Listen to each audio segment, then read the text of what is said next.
Look, can I say how wonderful it is to be here in Samoa as it hosts its first ever Commonwealth Heads of Government meeting, the first time this has been held in a Pacific Island country, and Australia has been really pleased to partner with Samoa, and I'm really pleased to be here, and I know the Prime Minister is very pleased to be able to join us this evening.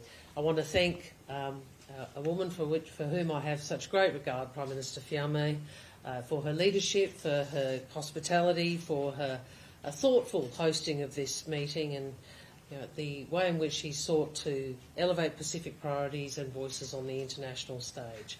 It's certainly been a busy day today. It kicked off with a meeting about investment, finance and investment, hosted by David Lammy, the UK Foreign Secretary. And we recognise that economic integration and investment are central to development, are central to alleviating poverty and enabling opportunity. And we're partnering with the United Kingdom to develop a new Commonwealth investment network to support Commonwealth members, particularly smaller states who often have challenges accessing investment, to do just that, to attract and access investment. I've also been at the first session of the Commonwealth Foreign Affairs Ministers meeting. Obviously that's in preparation for the leaders meeting tomorrow. Top of the agenda is, as you would expect here in the Pacific, is climate. And as you would have heard me say from the first day, I stood in the Pacific as Foreign Minister, and I've consistently recognised this as I have travelled throughout the Pacific. Climate change is an existential threat. It is the number one national security threat. It is the number one economic threat to the peoples of the Pacific and to many members of the Commonwealth. We heard today from a number of African countries, including Zambia, about the escalating impacts of climate change, the effects on food insecurity, and I'm really pleased that we are able to announce a new Africa-Australia partnership for climate-responsive agriculture. This is to be developed by the Australian Centre for International Agricultural Research, and it will address food insecurity in the region. Can I talk about what this means? One of the things Australia is good at is agriculture in very dry climates, for obvious reason. It is one of the areas we have an expertise, and I'm very excited about this partnership because it leverages a particular Australian expertise into a continent for which food insecurity is an ongoing and rising challenge. It's another example of our commitment as a government to helping partners around the world in the fight against climate change. It's about shaping the world for the better. I've also spoken to Pacific leaders about the ways in which Australia is transitioning our entire economy. It's a big task, started later than it should have, but we are committed to making the very large change. I've had productive meetings with counterparts from Malta and Solomon Islands, and I've just returned from an event hosted by Samoa, attended by Her Majesty the Queen, advocating for women and girls in the Commonwealth, where we talked about the challenges facing women and girls, including violence against women, and we spoke about Australia's progress in tackling cervical cancer. I'm looking forward to the rest of the program and happy to take your questions shortly. I just wanted to make one comment about another matter, which is the deeply troubling news about North Korea's contribution to Russia's illegal and immoral war in Ukraine. This is a deeply concerning development to see not only Russia continue its illegal and immoral war, but to see a state such as North Korea be invited by President Putin, encouraged by President Putin, to join or to support this illegal war. And Australia stands with the remainder of the international community, not only against Russia's war, but against North Korea's involvement in what is an illegal and immoral and disruptive war. Happy to take questions. I'm going to defer to local press first. Oh, hello. My name is Deidre from TV1, Yep. Local reporter. Yep. I just wanted to ask, first question is, what kind of support has Australia provided for Samoa for CHOGM, aside from providing assistance in terms of police officers and come and help? Sure, yes. Well, obviously that's the most visible recent assistance, which I have to be really clear about. It's not just Australia. This is a multi-country initiative. It's obviously contributions from many Pacific Island countries. When we had announced the Pacific Policing Initiative at the Pacific Islands Forum, I think the Prime Minister, and certainly I've made the comment, this is Pacific-led. And that's the approach we're seeing in Samoa. So it's good to see these police cooperating on the ground. But the behind-the-scenes assistance or contribution obviously was primarily towards the arrangement of CHOGM and the providing support at a diplomatic level. We can talk to you about that in more detail. I want to say, though, to you, your country has done an extraordinary job. For a country of this size, to be able to host a conference like this, you really all should be very proud. And I've no doubt, knowing the Pacific and Samoa, this is a whole-of-nation effort, isn't it? Like, everybody steps up. In fact, I was talking to Prime Minister Fiame, and she spoke about everybody stepping forward, and that's what you see. And your diplomatic influence, your diplomatic standing is far bigger than your population in terms of the proportion of the world. I see that at the UN when your Prime Minister speaks and your diplomats speak, and I see that in this conference. So my congratulations to my very good friend, Prime Minister Fiame, but also to the people of Samoa for what has been a fantastic CHOGM, and I hope tomorrow goes as well as I'm sure it will. Foreign Minister, just on the Ballabili Union, Leti Teo has said this morning that he believes that Australia does have a commitment, or at least an implied commitment, under the text of the Ballabili Union to take a hard look at fossil fuel exports, not just Australia's own internal commitments. What's your response? Is there any sort of implied commitment in the Ballabili Union towards fossil fuel exports? Or do you disagree with that analysis? I think whether it's the PIF declarations or the public statements we have made, I think we all understand the existential threat that climate change poses to the peoples of the Pacific. I think we all understand the effects of climate change in Australia, which we have seen. We're not a government like Mr Abbott's and Mr Morrison's, or that that has the views Mr Dutton has demonstrated, where the science of climate change isn't accepted and the experience of Pacific peoples is diminished. You remember him talking about making jokes about water lapping at the door. So we understand the extent of this. I've spoken at length to the Prime Minister of Tuvalu about the transition in the Australian economy, and it is a very big transition. And I wish we had, when we came to government, we had seen not just 30% renewables, but much more, because we have to get to in excess of 80% by the end of the decade. But that's the transition we're in, and we will engage in it. On the broader issue of fossil fuel usage, not just in Australia but globally, of course we all have to. We all have to peak our emissions and reduce them. And Australia's emissions peaked in 2005. We know that there are countries which are still increasing their supply, their coal-fired power stations. Of course, we all know that the whole world has to respond.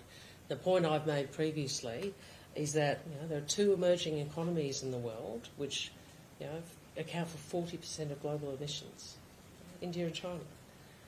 And in order for us to have a chance at restraining global temperature rise, we all have to commit to reducing emissions and to transitioning to cleaner energy. So we're up for that. It will take longer than I would have liked because, obviously nothing was done for 10 years.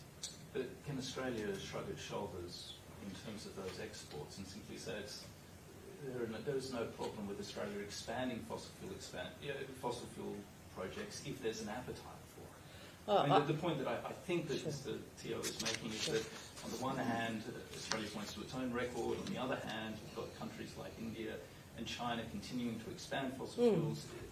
he doesn't perhaps care who takes responsibility, the cycle has to be brought to Yeah, I close. think we all have to take responsibility, which is why you also see Australia partnering with other countries to try and work with others to transition the global energy supply to renewable energy. You would have seen I work with Singapore. You'd see that we're working with Germany. Chris Bowen has spoken at length about the work that he is doing internationally. I wish we were when I was climate minister between 2007 and 2010, including the famous Copenhagen conference. I wish that what we were trying to get agreed then had been agreed, and you and I would be having a very different conversation. But that isn't what happened globally. That isn't what happened in Australia, and we went backwards as a country. We know we have a lot of work to do, and I've been upfront with every partner in the Pacific. Of course, I listen, I hear what they say, and I think they also see in us a partner who wants to make this transition, and we will. Prime Minister, in terms of Pacific Engagement Visa, I know our government has did not want to participate in the first wave. So my question is, have you received, or has the government of Australia received any update from our government, and whether, if the government did not, will Australia be pushing for Samoan government to support the visa? Mr. Jedget's asked me those if questions, and I usually tell him off for doing that. But and say, look, as a matter of principle, the Pacific Engagement Visa responds to a long-standing call from Pacific Island nations about wanting a different relationship with Australia. And you would have seen that fact demonstrated by the number of people who have sought to come to Australia in those countries where we have those arrangements. It's been massively oversubscribed, and that, I understand that. I've also been very clear from the beginning, just like Palm, this is a question for the country, the sending country. If people want it, we will work with whichever country, whichever Pacific Island nation, to set up the arrangements in ways they feel comfortable with. If countries don't wish to go down this path, it's not a compulsory path for us. We responded. A number of countries have very enthusiastically taken it up. It's entirely a matter for others whether they choose to or not, and if they do, how they want it to work. Just in case, just to follow up on that, if our government does not want to support is Australia willing to reconsider if individuals want to participate? Or no, I think we want this to be something, it's a government-to-government arrangement for the process of it and the arrangements associated with it, so we would want to see that. But there's no deadline in the sense that we're not saying unless you have to do it by this year or never at all. Like it's a policy that's in place. I anticipate that countries may work through some of the issues and then may decide that they want to be part of this in time to come, but that's entirely a matter for them. Just finally, if I might, Foreign Minister, on the question of Australia's broader Pacific policy, can you give us a sense, when the Phalappili Union was signed, the Prime Minister and others made it clear that Australia was looking at, if not signing similar agreements, then perhaps integrating more closely with the Pacific. And there's been murmurs, obviously, about similar agreements with countries like Nauru and others. Can you give us a sense of where that program is up to? Well, and how Australia envisions this? It's a good question, and it's one that the whole country and both parties of government need to be part of. And unfortunately, we've not had an opposition that's been willing, for example, to understand the importance of the Pacific Engagement Visa. Your question goes to is the right one though. Well, how do you envisage the relationship? And we envision the relationship as family, as close as we are able to be, recognising the sovereignty of all nations. And we see the benefit in different types of integration with the countries of the Pacific. Now, they'll not always be the same. So, we have obviously a particular set of arrangements with some countries, which is simply PALM on the Pacific Engagement Visa. With Tuvalu, we have a much deeper integration where there is much more that we've put on the table and that Tuvalu has put on the table as well. So obviously it will not be the same approach for each country. Countries will make their own decisions, but we see real benefit in responding to Pacific countries' aspirations for the relationship. Okay. Oh, sorry. Hello. What are your expectations for the conference tomorrow regarding as the continuous fighting the Pacific Islands towards climate change? What are your expectations of the outcome? Well, I hope that the leaders' communique or statement will be forward-leaning on climate. I hope it will be collective in the sense that we recognise. I've seen a lot of things over the years, and it really goes to the question Mr. Jedgets asked earlier, where we point the finger at each other, but actually all of us have to respond on climate, all major economies in particular. And I hope also that some of the progress that the Pacific has made in relation to sovereignty in the face of sea level rise, which we have backed in, I hope there is progress on that as well in terms of leaders' discussion. I know it's a big step, but I think the Pacific has done a lot of quite innovative international legal work in ensuring that countries can retain sovereignty and retain their sovereignty over their EEZ, even in the face of sea level rise, and that whatever we can do with the Pacific to continue to broaden that out, I think is a good thing. And you would have seen that we've done that at the PIF, and we did that in the Fallapilli Treaty. One more question, please. Oh, okay. Last one. What are your thoughts on Samoa's government's concerns of brain drain for RSE program? And also, last one, have you visited one of the villages that is representing Australia in the rural area? No, I haven't. I haven't been out of Apia, I'm afraid, on this visit. Some of the concerns that countries who are considering how to handle labour mobility programs, there are a range of concerns. You name one of them. What I have said at the PIF and privately and in meetings is we want these programs to work for you. So we don't offer access to the labour market because we are demanding labour. We see this as a partnership and as an economic development opportunity. So we want the programs to work for you. So however countries wish to have those programs designed within the limits of the program, we've sought to facilitate that. So that's how we do it. Okay? Thanks, everybody.